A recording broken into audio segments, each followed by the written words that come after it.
Bonjour à tous, Sawadee-Cap, je dirais même Privet. Privet, меня zовут Kentra. Aujourd'hui, nouvelle vidéo. Dans cette vidéo, chers amis, c'est juste phénoménal. Le maître du logos que vous connaissez très certainement tous, on l'a déjà eu sur cette chaîne plusieurs fois. Il est très présent en ce moment sur les réseaux sociaux, il a lancé son nouveau site internet. Je parle bien évidemment d'Alain Soral. Eh bien, figurez-vous que Alain Soral est allé en Russie très récemment, il a été invité. Lui, il y a d'autres personnalités d'ailleurs qui ont été invitées, notamment Franck Pegnam de Géopolitique Profonde, que je salue camarade, avec le biceps que je salue. Bref. Et donc, le maître du Logos a fait un discours dans une sorte d'assemblée, une sorte de conférence, un peu à la Sadhguru. C'est énorme.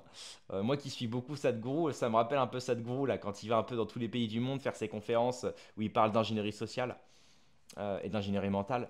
Bah là, c'est un peu pareil. Donc là, cette fois, évidemment, le maître du Logos parle de plusieurs choses. Il parle notamment de la communauté que vous connaissez bien. Il parle de comment les Français et la France voient la Russie du point de vue français. Quelle image, d'ailleurs, rejette Poutine en Occident. Donc on va s'écouter ça. J'ai le discours entier de 4 minutes 30. Alors vous allez voir dans la vidéo, Soral il fait des petits arrêts. Je sais pas pourquoi il fait des petits arrêts quand il parle. Je pense que c'était pour le traducteur ou peut-être qu'il était fatigué. Donc j'ai mis un petit peu en accéléré parce que sinon c'est un petit peu... c'est très saccadé, disons. Enfin bon, on lui en veut pas. En tout cas, vous allez voir, c'est un discours très poignant. Regardez bien, chers amis. Avant de commencer, mettez un like, abonnez-vous, mettez un petit commentaire et c'est parti. Bonjour à tous, je suis arrivé en Russie hier soir tard, après un long voyage difficile à cause des Turcs. Et donc, je vais vous parler d'un sujet qui me préoccupe en ce moment et qui, je crois, est très lié à l'actualité russe et mondiale. Pardonnez-moi si ce n'est pas parfaitement articulé, car je n'ai pas eu le temps de le préparer, mais je vais essayer d'y arriver quand même. La question que je veux aborder est la question du katékon, qui est un terme grec qui veut dire ce qui empêche, ce qui retient, ce qui empêche d'arriver. Ce terme est au centre de l'eschatologie chrétienne, de la question de la fin des temps et de l'antéchrist. Cette question du katékon a été revisitée à l'époque moderne par le grand juriste Carl Schmitt, qui pense qu'à chaque époque, un personnage, une organisation a empêché la victoire définitive sur la terre du mal et du diable. Dans cette vision historique, il pense qu'à une époque, le katékon a pu être le Saint-Empire romain germanique et plus récemment pas mal, hein. l'Église de Rome, le catholicisme. En poursuivant sa réflexion sur l'époque moderne, je peux penser que l'Église catholique, depuis Vatican II, a renoncé à son rôle de katékon. Et que donc, depuis, le mal, le diable, gagne du pouvoir sur la terre. On le voit de façon très concrète aujourd'hui, notamment à ce qui se passe en Palestine, avec le martyre effroyable des Palestiniens. Et aussi avec ce qui se passe dans le conflit russo-ukrainien. Dans les deux cas, nous avons une alliance qu'on peut qualifier de diabolique, de gens qui, pour des raisons raciales et religieuses, se pensent radicalement au-dessus des autres et pour les dominer et les opprimer. Une alliance qu'on peut qualifier de gens qui se prennent pour le peuple élu et de gens qui se prennent pour la race des seigneurs, et que l'on voit très bien notamment en Ukraine avec l'alliance des oligarques derrière Zelensky et des bandéristes. On est bien dans une alliance judéo-nazie. Et c'est la même alliance, en gros, qui aujourd'hui, derrière le pouvoir de Netanyahou, se comporte comme il se comporte en Palestine. Et dans cette vision qu'à chaque époque, quelqu'un ou une puissance incarne le katékon, c'est-à-dire celui qui empêche le mal de régner définitivement sur terre, c'est-à-dire le règne du diable, le règne du mal absolu, que j'appelle moi l'Empire, dans mon livre, partiellement traduit par Alexandre Douguine, qui s'appelle Comprendre l'Empire. Il me semble qu'on peut penser que l'alliance qu'a créée aujourd'hui le président Poutine à travers les BRICS, et le nouveau katékon, et même si on veut aller plus loin, que peut-être Vladimir Poutine lui-même serait dans l'époque actuelle et à venir le katékon qui permettrait d'empêcher le triomphe définitif du mal sur terre, incarné aujourd'hui à la fois par les judéo-nazis ukrainiens et par les judéo-nazis sionistes et israéliens. Je n'ai pas besoin d'en dire plus, tout le reste vous pouvez le compléter vous-même. Et cette vision permet de faire converger à la fois la vision la plus religieuse, celle de l'idée de la troisième Rome, et la vision la plus laïquement politique et géopolitique. Ces deux visions aujourd'hui convergent pour n'en faire qu'une. Et ceci me justifie pleinement ma présence aujourd'hui et mon engagement du côté du combat que mène cette alliance, notamment en Ukraine. Je crois que c'est tout. Wow. Franchement, il envoie du lourd, hein. Donc là, quand il parle, effectivement, il dit qu'en Ukraine comme en Israël, on a affaire aujourd'hui du côté des attaquants, enfin du côté de ceux qui se présentent comme le bien, mais qui en réalité font le mal. On le voit d'ailleurs notamment en Israël avec la politique netanyahouiste. On est dans ce qu'on appelle du judéo-nazisme. Alors lui, c'est un terme assez violent finalement dans sa manière d'être présenté. Mais en fait, je pense que quand il parle de nazisme, il parle dans la façon de faire. C'est une sorte de néofascisme en fait, hein. C'est une violence inouïe.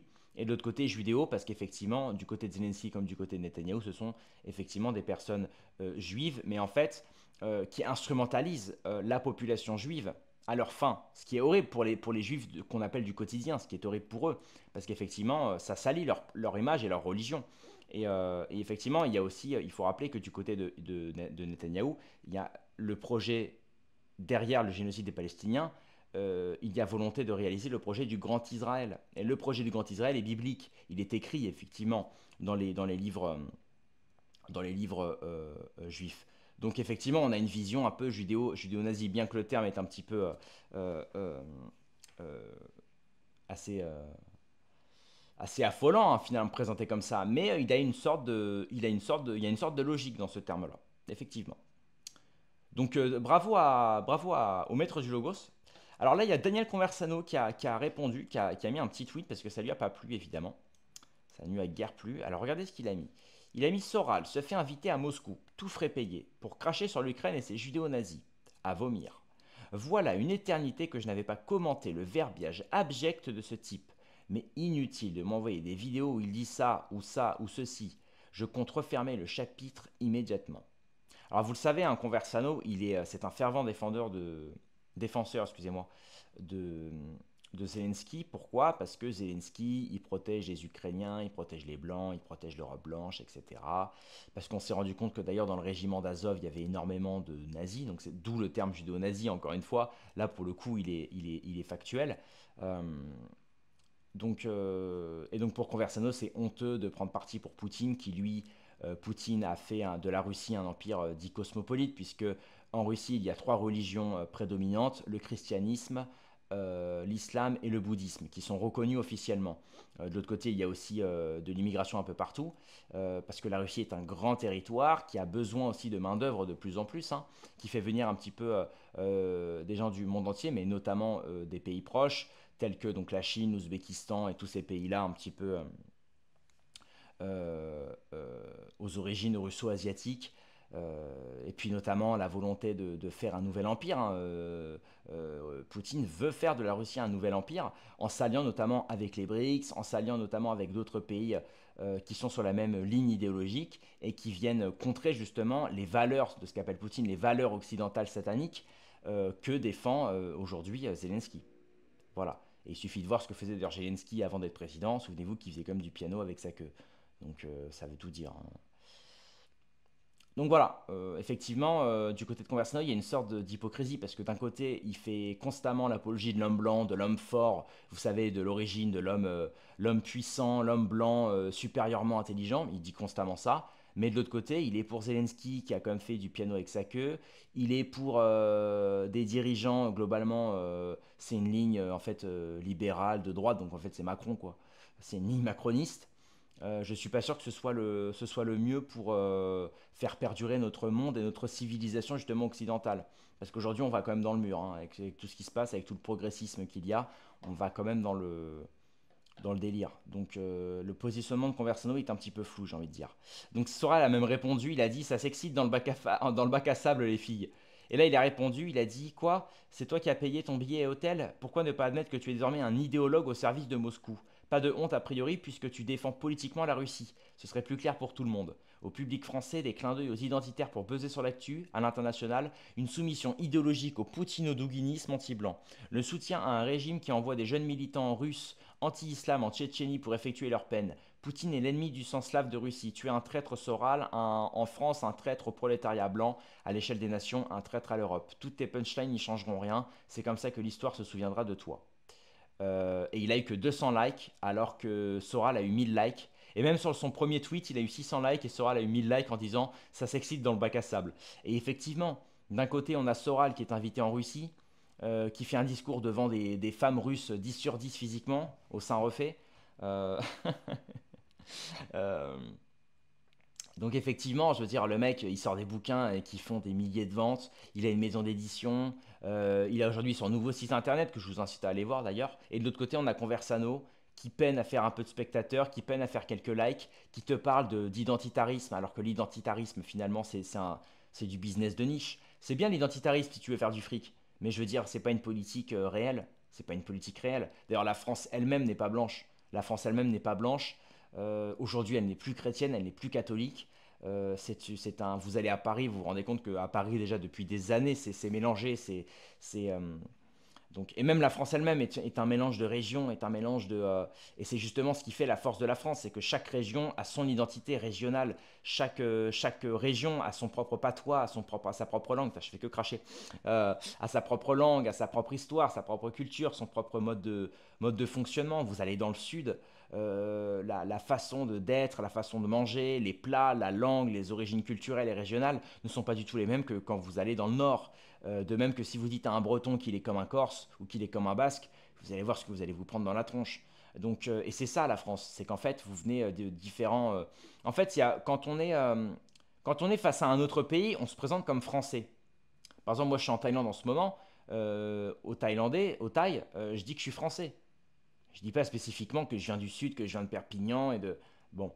Mais quand je croise un Français en Thaïlande, moi tout de suite, ah t'es Français toi aussi? Ah bah tu viens d'où? Voilà. On ne se réduit pas à dire on est Français. On veut savoir de quelle ville tu viens parce que selon la ville où tu viens, bon bah il y a le climat, il y a le travail, il y a l'ambiance, il y a le cadre, il y a la façon d'être, la façon de... Évidemment. Et même si vous venez de la même région, par exemple si vous deux vous venez du sud, ah bah tu viens de quelle ville dans le sud, truc, machin, parce qu'évidemment il y a aussi une question, et la question sociale aussi, selon les quartiers, même quand vous êtes dans la même ville, les gens vont vous demander, ah t'es de Paris aussi, ah bah t'es de quel quartier, t'es de quel truc, parce qu'évidemment selon les quartiers c'est pas la même ambiance, c'est pas le même revenu, c'est pas le même... Donc voilà, tout ça découle d'un mélange d'histoire, un mélange de nations, un mélange d'histoire sociale aussi, un mélange de classe sociale. Et tout ça, ce sont des paramètres que ne prennent pas en compte les identitaires. Les identitaires ne prennent jamais en compte la question sociale, par exemple. Pour eux, à partir du moment où on n'est que entre blancs, la France irait mieux. Mais ils ne comprennent pas que derrière tout ça, bah, il y a quand même la question sociale. Il y aura des blancs riches et il y aura des blancs pauvres. Et les blancs riches vont continuer d'exploiter les blancs pauvres. Donc finalement, même si on est qu'entre blancs, bah, ça sert à rien parce qu'on va continuer de se faire exploiter par des gens plus riches que nous. Et là, c'est là où le génie du maître de Logos, qui est Soral, c'était d'allier la question nationale, qui inclut la question identitaire, à la question sociale. De dire, voilà, effectivement, on veut une France cohérente avec des gens qui travaillent pour la France, qui aiment la France et qui viennent de France, ou du moins qui ont comme repère social et comme repère national la France, mais de l'autre côté, d'avoir aussi une cohérence sociale et de prendre en compte le social. Parce que même si on n'a que le national n'ira jamais sans le social et le social ne va jamais sans le national. Puisque pour qu'il y ait social, il faut aussi qu'il y ait une cohérence nationale. Bref, tout ça, c'est des questions qu'on a déjà traitées dans d'autres vidéos que je vous incite à voir parce que là, on n'a pas trop le temps. Mais c'est vraiment très intéressant. Donc bravo à Soral d'être passé en Russie. Il montre effectivement que quand même, bah voilà, tout ce qu'il fait aujourd'hui, il ne l'a pas fait pour rien. Et voilà, quand on voit Conversano, bah, y a rien à dire. Il y a même pas à le mépriser ou à l'insulter, hein, franchement. Il est ce qu'il est. Hein. Genre, quand vous voyez sa tronche, et vous voyez les vues qu'il fait, vous avez compris qui c'est, quoi. Vous avez compris d'ailleurs vers quelle ligne il va.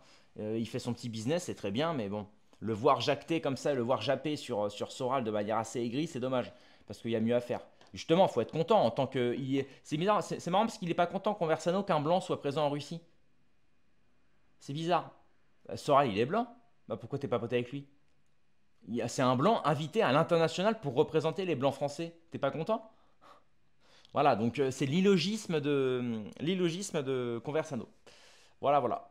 Je pense que c'est tout ce que j'ai à dire pour cette vidéo. Je ne vais pas me rallonger. Merci d'avoir suivi cette vidéo. Rendez-vous dans quelques heures ou à demain pour une prochaine vidéo.